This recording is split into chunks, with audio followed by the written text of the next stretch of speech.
या तू है कहाँ, ये मन तुझको ही पुकारे। मैया तू है कहाँ, ओ मैया तू है कहाँ। नर्मदे हर। तो दोस्तों आज है 13 फरवरी 2023 और मेरी नर्मदा परिक्रमा का है 106वां दिन। मैं निकल पड़ा हूँ आगे की ओर। मैंने अपनी परिक्रमा आज की है वो शुरू कर दी है और जहाँ मैं कल रुका था उस जगह का नाम था अटूट खास गांव। और यहाँ से मैंने लगभग 7 बजे परिक्रमा शुरू कर दी थी। अब यहाँ से जो ओमकारेश्वर की दूरी है वो लगभग बचती है 30 किलोमीटर। 30 किलोमीटर के आसपास बताई जा रही है, थोड़ा इधर उधर हो सकती है, तो 30-35 से ज़्यादा नहीं है। और 30 किलोमीटर के आसपास है तो ये देखिए लिखा है सनावद 21 किलोमीटर का माइलस्टोन लगा हुआ है। हालांकि सनावद जाना नहीं है लेकिन फिर भी। तो कुछ लोगों के कमेंट आए थे तो लोगों ने एडवाइस किया है, चंद्रकांत जी थे और भी थे, कि मैं 108 दिन में परिक्रमा पूरी करूं। और एक सज्जन ने लिखा था कि मैं 10-12 किलोमीटर पहले रुक जाऊं, 107वें दिन 108वें दिन वहां पहुंचूं।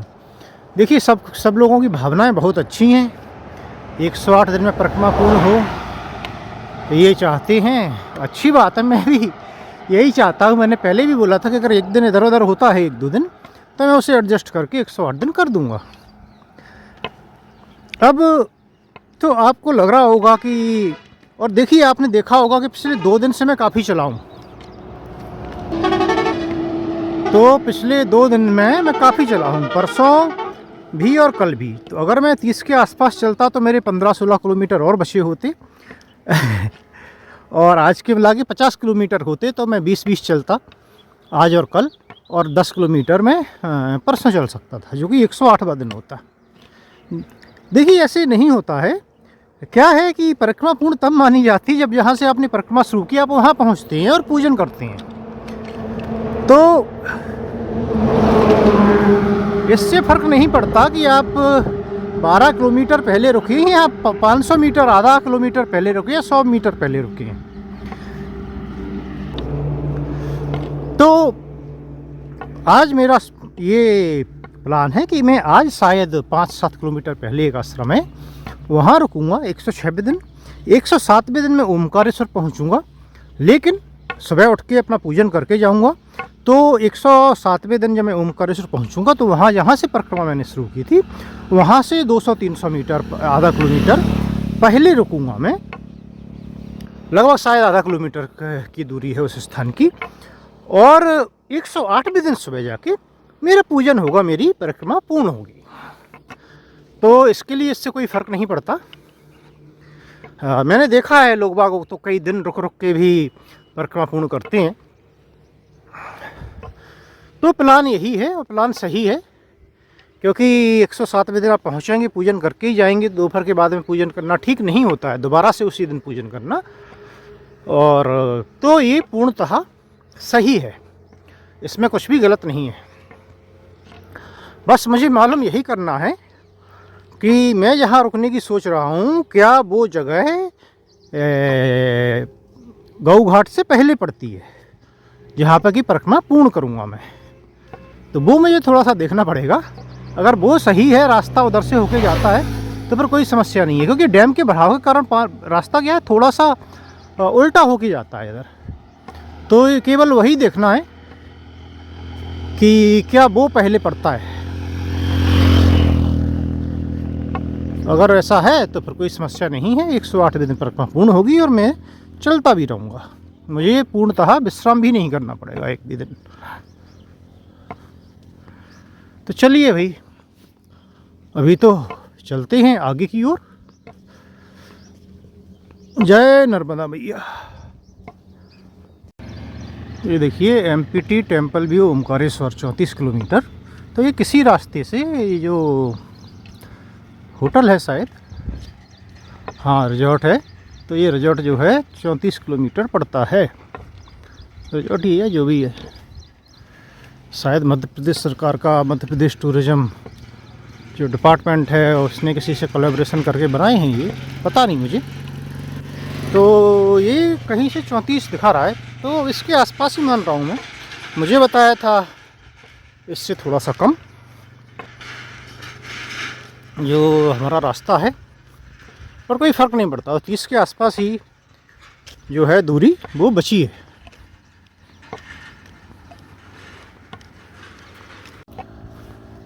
तो भाई मैं चल लिया हूँ करीब 4 किलोमीटर, और इधर कोई गांव नहीं है बीच में, शायद आगे भी अभी नहीं है काफ़ी दूर तक।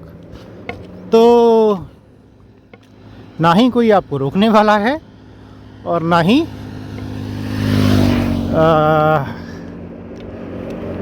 कोई विश्राम की जगह मिलेगी। कोई बस स्टॉप मिल जाए आसपास गांव हो तो अलग बात है। तो मैं चलता रहूँगा, सुबह का समय है और उस हिसाब से मैं 8:30 बजे के आसपास तो पहुँच ही जाऊँगा हथिया बाबा आश्रम। तो फिर वहीं रुकूँगा थोड़ा सा और फिर आगे बढ़ लूँगा।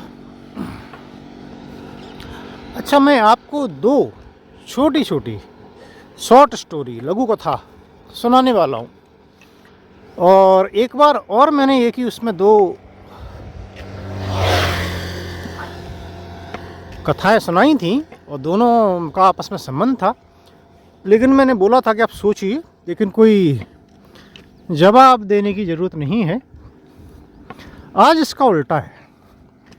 मैं 2 लघु कथाएं आपको सुनाऊंगा और आप सोचिए और आप मुझे जवाब दीजिए कि आपको क्या लगता है। वैसे सवाल क्या है वो तो ऑब्वियसली मैं सुनाने के बाद ही पूछ पाऊंगा। तो और आपने शायद हो सकता है दोनों सुनी भी हो, मैंने भी सुनी है, क्योंकि मेरी नहीं है, मैंने भी सुनी हुई है। तो एक बार क्या होता है, पहली लघु कथा इस प्रकार है कि एक चोर होता है, तो वो चोरी वगैरह करता रहता है। अब एक बार वो चोरी करके भाग रहा होता है और पीछे उसके मान लीजिए पुलिस पड़ी हुई है थोड़ी दूरी पर। तो भागते भागते भागते भागते एक जगह पहुंचता है, यहाँ जो है एक संत जो है प्रवचन दे रहे थे। तो वहाँ पे काफ़ी लोग बैठे होते हैं, तो वो भी बैठ जाता है छुप के। फिर जो है तो संत बोल रहे थे कि भाई भगवान का भजन करना चाहिए, भजन करो। और उनका प्रवचन ख़त्म ही हो गया था, तो वो भजन करने लगे और लोग भजन करने लगे, तो वो भी भजन करने लगा। बोलते बोलते बाकी लोग छूट के चले गए, वो उधर ही एक कोने में जो है बैठ गया, क्योंकि उसे डर था कि पुलिस उधर तो नहीं आई है, लेकिन हो सकता है आसपास ही हो। और बैठे बैठे शाम का समय था, उसकी नींद लग गई। नींद लग गई तो जो संत थे भाई, उनने लाल रंग का कम्बल, जो गेरुआ भगवा कलर का होता है, वही होते हैं उनके पास अधिकतर वस्त्र, तो वही था। तो उनने एक वो कम्बल उसे दे दिया, उड़ा दिया। थोड़े समय में उसे उठाया कि भाई भोजन कर लो, तो उसे भोजन कराया, फिर वो वहीं सो गया। अगले दिन की जो जमात थी, जो लोग थे, वो आगे जाने के लिए तैयार हुए, आगे जाने लगे, तो वो भी उनके साथ आगे चल दिया। फिर उसने देखा कि ये तो बड़ा अच्छा है, केवल नाम लेना है भगवान का, नाम लेते रहो, और जो है लोग बाग आते हैं, पैर छूते हैं, इज्जत देते हैं, इज्जत से बात करते हैं, भोजन देते हैं, सब कुछ मिलता है, तो फिर उसके लिए इतना चोरी वोरी करने की क्या ज़रूरत है। तो भाई बोलते हैं कि इस तरह से उसने जो है फिर वो बाबा बन गया, तो भगवान का भजन करने लगा और जो है उनके साथ रहने लगा।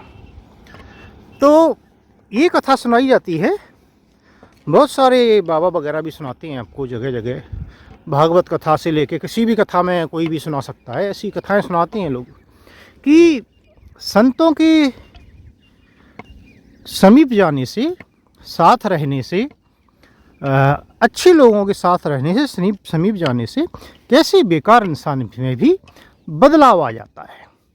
इस तरह की उदाहरण के तौर पर ये कहानी सुनाई जाती है। एक प्रेरक प्रसंग जो वो आप बोल सकते हो, प्रेरणादायी कथा कि भाई सत्संगत जो होती है, अच्छे लोगों की संगत से बेकार लोग सुधर जाती हैं। अब आता है समय लघु कथा 2 का। तो वो कुछ इस प्रकार है कि एक शिकारी था, पुराने समय का शिकारी, धनुष बाण वाले शिकारी जो होते हैं। तो वो जंगल में भाई शिकार के लिए जा रहा था, और जंगल मान लीजिए ज़्यादा थी नहीं, तो कुल मिला के वो शिकार के लिए परेशान होता रहा, लेकिन दोपहर तक कुछ हुआ नहीं। तो भूखा प्यासा भी था वो, और थक भी काफ़ी गया था। तो उसने सोचा थोड़ा विश्राम कर लिया जाए। तो काफ़ी गर्मी थी, तो एक पेड़ के नीचे विश्राम करने लगा और लेटा, तो उसे नींद आ गई। अब गर्मी थी, नींद आ गई, तो सूर्यदेव की पोजीशन, स्थिति ऐसी हुई कि वो पेड़ के बीच में से झरोखे होते हैं, उनमें से उनकी धूप जो है वो शिकारी के मुख पर आने लगी। अब इतने में एक हंस आता है। अब हंस देखिए, जो पक्षी है वो एक सत्य पक्षी बोल सकते हैं आप, अच्छे गुणों वाला पक्षी माना जाता है। और बोलते हैं कि वो दूध में पानी मिला दो तो दूध अलग कर देता है, पी लेता है, पानी छोड़ देता है। मुझे नहीं पता सच्चाई। तो हंस जो है वो अच्छे गुणों वाला पक्षी माना जाता है, अच्छे स्वभाव वाला पक्षी माना जाता है। और पता नहीं कैसे किसी ने देखा होगा, अच्छे विचार वाला पक्षी भी माना जाता है, ये मान लीजिए। तो हंस आया, तो उसने सोचा कि इसे धूप लग रही है, बहुत तेज सो रहा है, तो क्यों ना मैं इसकी धूप हटा देता हूँ। तो अपने पंख फैला के ऐसी जगह पर, पेड़ पर बैठता है जहाँ से कि धूप उसके ऊपर ना लगे। अच्छी बात है, बहुत अच्छा कार्य है भाई, अच्छे विचार भी हैं और ये सेवा हो रही है। अब कौआ आता है। कौआ को भाई बेकार पक्षी माना जाता है, कुतर्की पक्षी माना जाता है, बेकार काम करने वाला पक्षी माना जाता है, बेकार भोजन करने वाला मांसाहारी पक्षी माना जाता है। तो कौआ आया, थोड़ा उसने इधर उधर ऊधम मचाया, और जो है फिर वो गंदगी करके, मल त्याग करके चला जाता है। तो वो थोड़ी देर बैठता है, उधम करता है, हंस देखता रहता है उसे और कुछ बोलता नहीं है। फिर वो मल त्याग कर देता है, तो वो सीधा शिकारी के ऊपर गिरता है। वो तो भाग खड़ा होता है, भाग जाता है भाई। अब शिकारी उठता है कि ये किसने किया। अरे मान लीजिए कि पेड़ बिल्कुल ऊपर ही था, सूर्यदेव की जो थे वो एकदम ऊपर थे, दोपहर का वक्त था, ऐसा मान लीजिए। तो देखता है ऊपर, तो हंस दिख जाता है। एक तो पक्षी भी थोड़ा सा बड़ा ही होता है, ऊपर से पंख भी फैलाए हुए थे। तो उसे क्रोध आ जाता है भाई। क्रोध की जो है मेरी नींद में विघ्न डाला, मेरे ऊपर गंदगी कर दी। तो वो अपना धनुष बाण उठाता है, बाण चलाता है, और हंस जो थे उनके प्राण पखेरु उड़ जाती है। अब जो है हंस जब की जीवात्मा जब परमात्मा से मिलती है, तो परमात्मा से पूछता है कि मैं तो सेवा कर रहा था, मैं तो परोपकार कर रहा था, मेरे प्राण इस तरह से क्यों लिए गए भाई।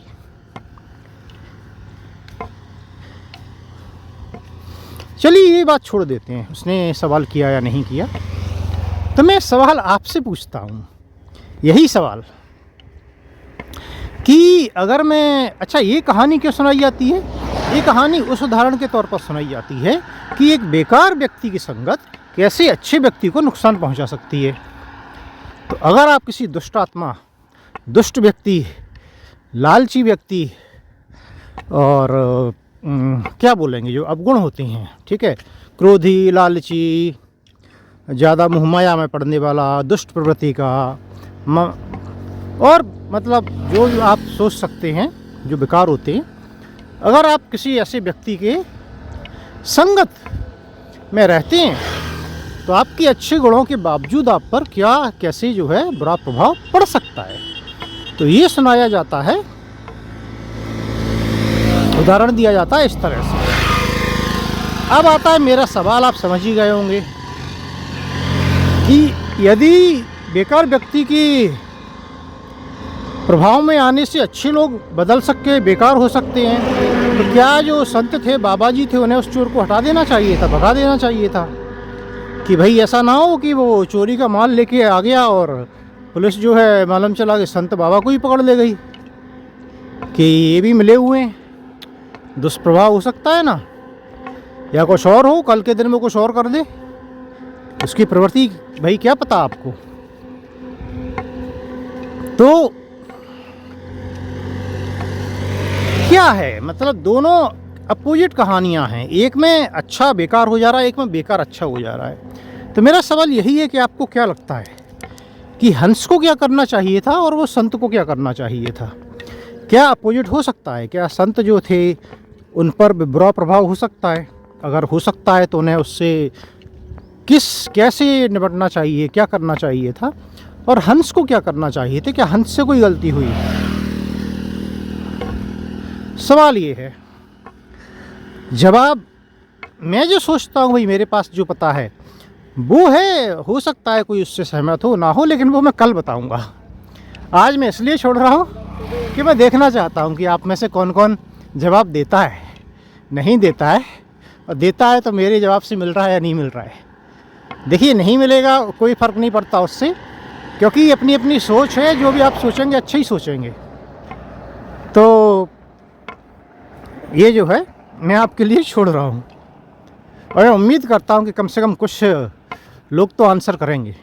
बड़ा आसान सी चीज़ है, देखिए अपना अपना इंटरप्रिटेशन जो है उसका वो आप जो बता सकते हैं। और सामने एक मुझे लग रहा है छोटा सा गांव आ रहा है, तो यहाँ पर थोड़ा सा रुकूंगा मैं, फिर आगे बढ़ूंगा।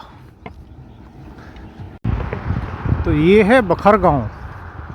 तो ये अटूट खास गांव जो था, वहाँ से संभवतः 5 किलोमीटर आगे है ये, 5 किलोमीटर बाद।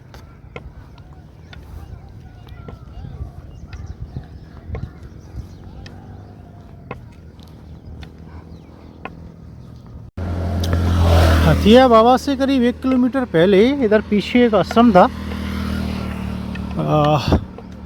पता नहीं नया खुला है शायद वो, तो अच्छा आश्रम था, सब कुछ जो हो सकता है सब था उसमें। और तो उन्होंने बुलाया माने केयर टेकर ने।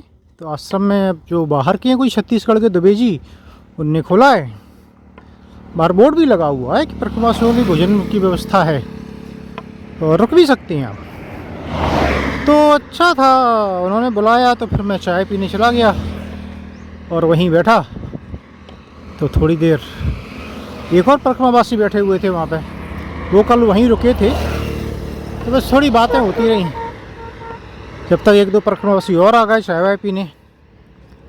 उन्हें बुलाया उन्होंने बाहर से, और बुलाया मतलब ये इसलिए बुलाना पड़ता है क्योंकि यहाँ हथिया बाबा आश्रम जानते हैं सब लोग, और वो 1 किलोमीटर दूर है, तो वहाँ जाने की कोशिश करते हैं। तो बस वहाँ से हम आगे जा रहे हैं।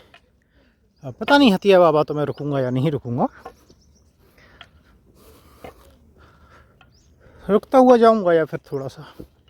और आज का कोशिश यही रहेगी कि सिर्फ कोठी करके जगह है एक, तो वहाँ पर एक आश्रम है, हो सकता है और भी आश्रम, मुझे नहीं पता। तो एक रोटी आश्रम है शायद वहाँ, इसका नाम है एक रोटी आश्रम, तो वहाँ पहुँच के रुका जाए। तो ये है हथिया बाबा आश्रम, और ग्राम पंचायत बिलाया। तो बिलाया शायद गांव का नाम होगा, हथिया बाबा जगह का नाम है। सिद्धि विनायक ट्रस्ट हथिया बाबा आश्रम, तो ये ट्रस्ट है, ये चला रहे हैं माँ बागेश्वरी अन्न क्षेत्र है। यहाँ से आगे 8 किलोमीटर पे अंजरूद में, अंजरूद बीच में मिलेगा, तो 8 है या 10 है जो भी हो। और ये जो है वो हथिया बाबा की समाधि है, समाधि स्थल है ऐसा बताया मुझे। तो यहाँ तो मंदिर है, जय गजानन, जय हो प्रभु।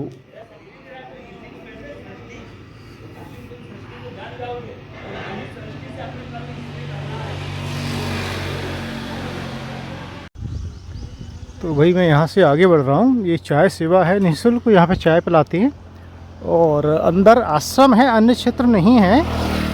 एक बाबा हैं, वो बोल रहे थे सब्जी बना देंगे, रोटी अपनी अपनी बना लो।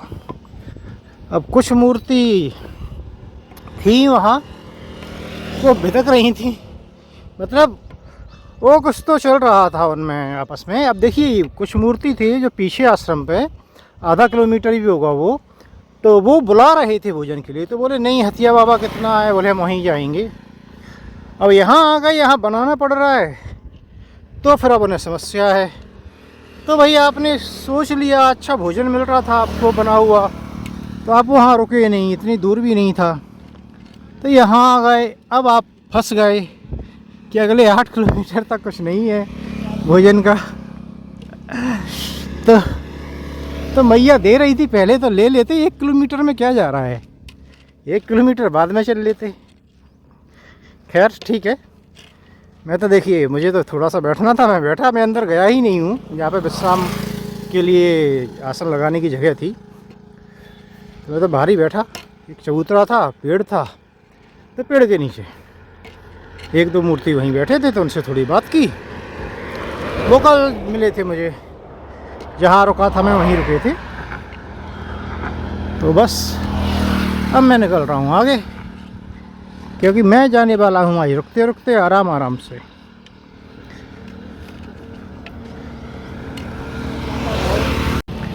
तो जो हथिया बाबा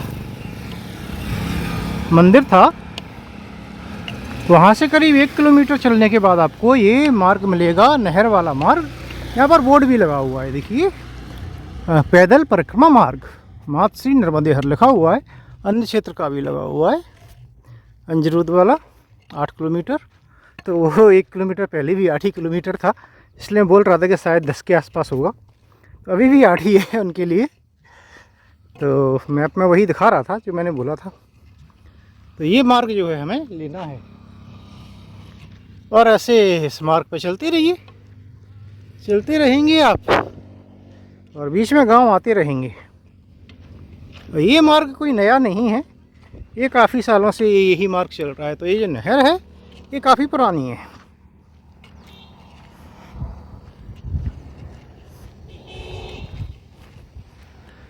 बस नहर वाले मार्ग की एक ही खामी होती है कि उस पर आपको बैठने के लिए और छांव की व्यवस्था नहीं होती है।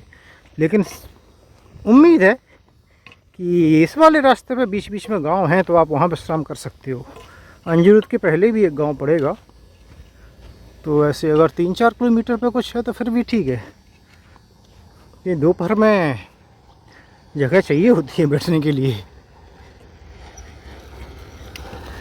नर्मदे हर।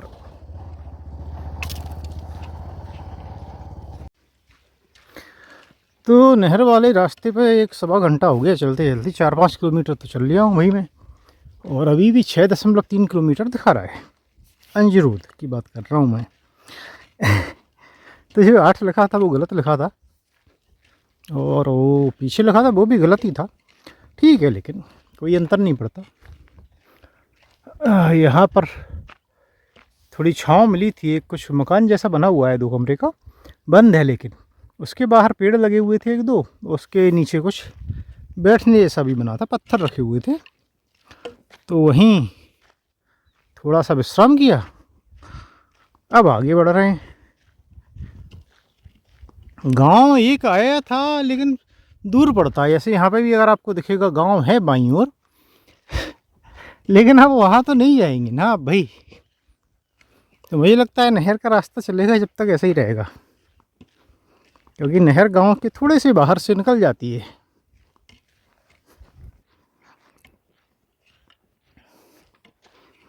ठीक है, कुछ चला जाएगा, फिर एक जगह ढूंढ ली जाएगी बैठने के लिए, फिर आगे बढ़ जाएंगे। और मुझे लगता है रोड में और नहर के रास्ते में 1-2 किलोमीटर का ही फ़र्क है। लेकिन 1-2 किलोमीटर का ही, 15 किलोमीटर में अगर 1-2 किलोमीटर का फ़र्क है तो काफ़ी होता है अगर आप पैदल परिक्रमा के हिसाब से देखें। वो अलग बात है कि देखिए ये लास्ट चल रहा है परिक्रमा का, तो किसी किसी के पास कोई सोच सकता है कि भाई आराम से कर लेते हैं, क्या जल्दबाजी है।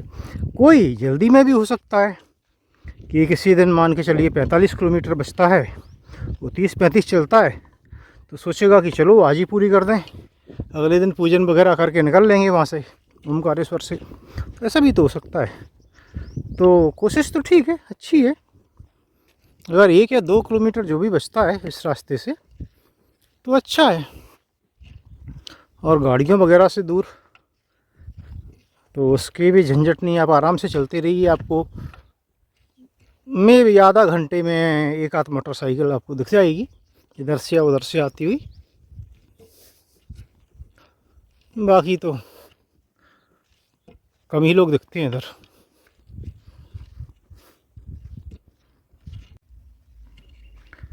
और यहाँ जाके नहर वाले रास्ते से हमारा रास्ता है वो अलग हो जाता है।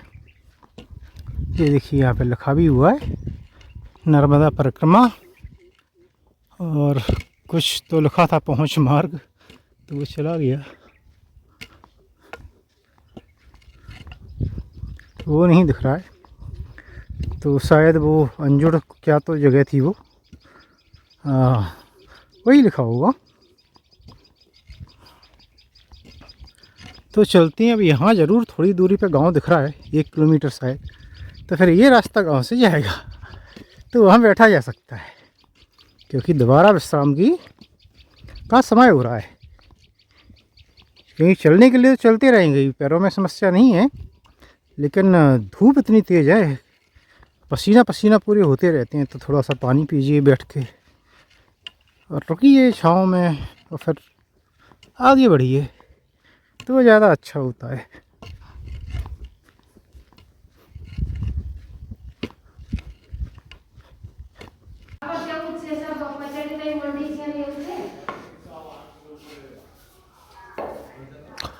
ये है खंगवारा का मंदिर और आश्रम। तो भाई यहाँ मैंने 1 घंटे करीब विश्राम किया, और सज्जन ने बढ़िया पोहा बना के खिलाया, और बैठ के अब आगे बढ़ रहा हूँ।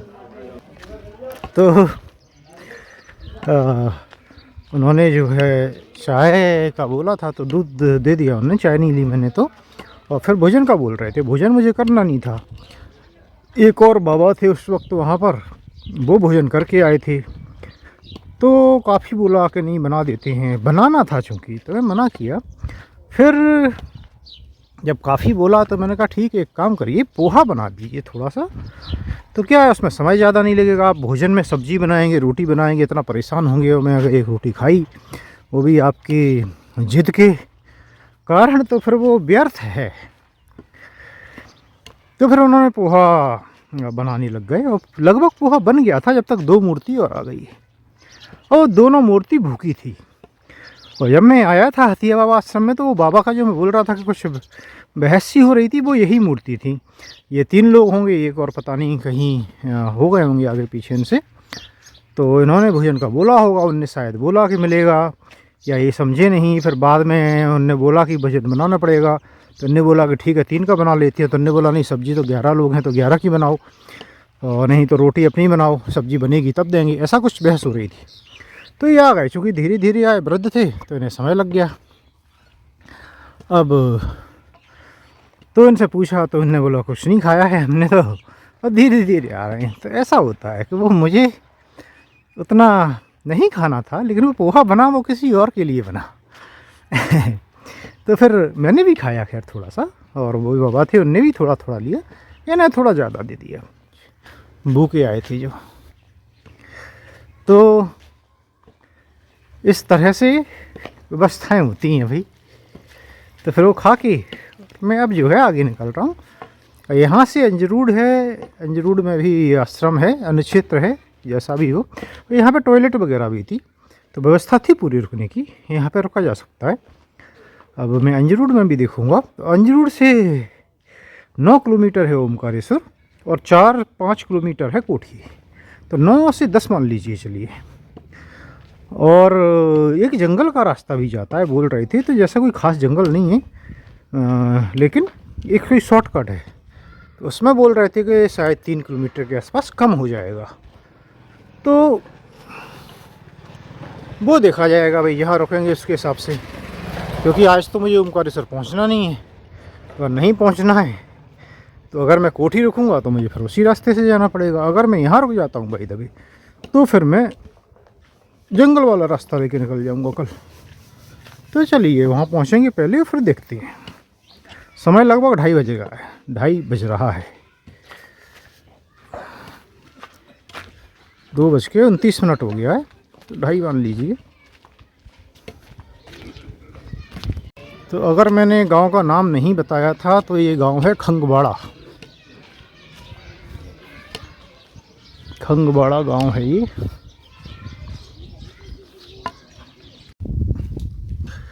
ऐसी गर्मी में ये थोड़ा सुकून भरा रास्ता आ गया है, छाँव वाला। अच्छा, इसके पहले जहाँ मैं रुका था अभी, तो वहाँ एक थोड़ा अजीब सा वाक़या हुआ कि जब वो 2 मूर्ति आए, तो उनसे एक सज्जन और आए जो पोहा बना रहे थे, उनके अलावा एक और आए गांव के। तो उनने पूछा कि भोजन हो गया, तो उनने बोल दिया कि नहीं हुआ, तुम तो अभी आते जा रहे हैं। तो उनने जो बोला उसने मुझे सोचने पे मजबूर कर दिया था। तो उनने बोला कि तो 2:30 बज गया है, भोजन का समय तो नहीं है, आपने सारी जगह का भोजन का समय चुका दिया, उधर का भी इधर का भी। और इससे अच्छा है कि बोले जहाँ भी जाओ ये बोल दो कि हाँ हो गया, तो कम से कम जो सुनेंगे उन्हें तो बुरा फील नहीं होगा। बोले हमें सुन लिया कि भाई नहीं हुआ तो हमें भी बेकार लगता है, और अब इस समय तो भाई ये भोजन का समय भी नहीं है, तो दे भी नहीं सकते, क्योंकि सारे दिन तो व्यवस्था नहीं होती है कि कोई ना कोई सारे दिन ही बनाता रहे भोजन। भोजन नहीं है वो ठीक है, समझता हूँ मैं 2:30 बजे जो है आप उम्मीद नहीं कर सकते। खासकर ऐसे छोटे गांव के आश्रम होते हैं, उसमें कभी 1-2 मूर्ति आती है, कभी इधर उधर, कभी नहीं आती है, तो फिर वो कैसे बना के रखेंगे। तो और ये तो वैसे भी समय लेट हो जाता है, तो जो बनाने वाला भी अगर कोई है तो वो भी चला जाता है। लेकिन क्या ये सलाह ठीक है कि भोजन नहीं किए हैं तब भी बोल दो कि भोजन कर लिए हैं? हो सकता है भोजन व्यवस्था हो रही हो अगली जगह, आप बोल दो नहीं नहीं हम तो करके आए, तो फिर क्यों होगी भोजन व्यवस्था? वो ठीक है, एक तरह से दूसरे के लिए आप कर रहे हैं कि दूसरे को बुरा ना लगे, वो लॉजिक अपनी जगह ठीक है उनका। लेकिन मुझे तो नहीं लगता कि झूठ बोलना चाहिए, जो है सो है, नहीं किया तो नहीं किया, भोजन का समय नहीं है तो नहीं है। तो भोजन मांग तो नहीं रहे थे वो, उनने आके खुद से तो भोजन नहीं मांगा था। तो यही करना चाहिए कि भाई नहीं किया तो ऐसे समय पे आप जाके आप कहीं भोजन नहीं मांगें, वो तो समझ में आता है। लेकिन झूठ बोलना कि नहीं नहीं कोई पूछे कि भोजन कर लिया, नहीं नहीं हम तो करके आए हैं और नहीं किया है, मुझे लगता है वो भी ठीक नहीं है। खैर जो भी हो, चलिए भाई आगे बढ़ते हैं। रास्ता बड़ा अच्छा लग रहा है मुझे अभी, तो देखते हैं कब तक रहती है छाँव, थोड़ी थोड़ी ही सही। तो भाई ये आ गया है अंजरूद गांव। अंजरूद बोल रहे थे उसे, अंजरूद लिखा हुआ है, बट वो गांव वाले ही अंजरूद बोल रहे थे, शायद बोर्ड पर भी लिखा था, या फिर मुझे गलत ध्यान होगा। तो ये जो झंडा लगा हुआ है सामने, वो मंदिर होना चाहिए और वहीं आश्रम होना चाहिए। मैं आगे मालूम करता हूँ और जाऊँगा तो ज़रूर, चाहे मैं थोड़ी देर ही क्यों ना बैठूँ।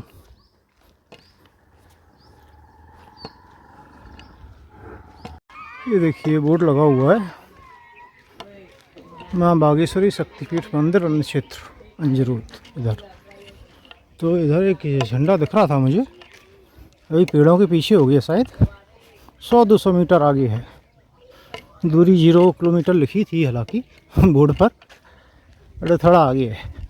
तो मैं वहाँ जाऊँगा, रास्ता हो सकता है पीछे से जाता हो आगे का, या यहाँ से भी जाता हो, लेकिन जो भी है जाएंगे, थोड़ा बैठेंगे, थोड़ी सी जानकारी लेंगे, फिर देखेंगे। तो भाई ये है मंदिर, मंदिर तो काफ़ी अच्छा सा बनाया है। चलिए अंदर चलते हैं। नर्मदा। तो ये है भाई आश्रम। यहाँ ये रुकने की जगह होगी शायद, इधर ही सोती हैं। तो ये मंदिर है।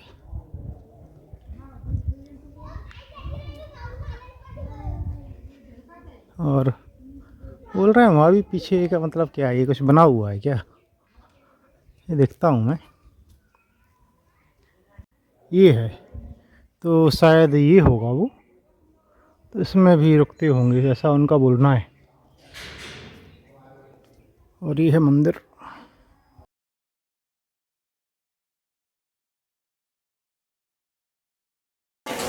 तो अंजरूड नाम है इस जगह का जहाँ पर मैं आज रुका हूँ।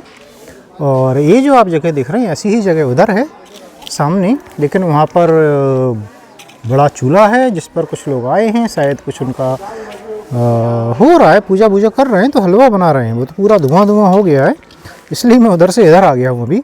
तो वहाँ पर मेरी आसान है। बाकी मैं तो आ गया था शायद 3:30 बजे ही, लेकिन अगर मैं यहाँ से आगे जाता तो 4:30-5 बजे तक मैं कोठी पहुँच जाता और वहाँ रुकने का प्लान था पहले।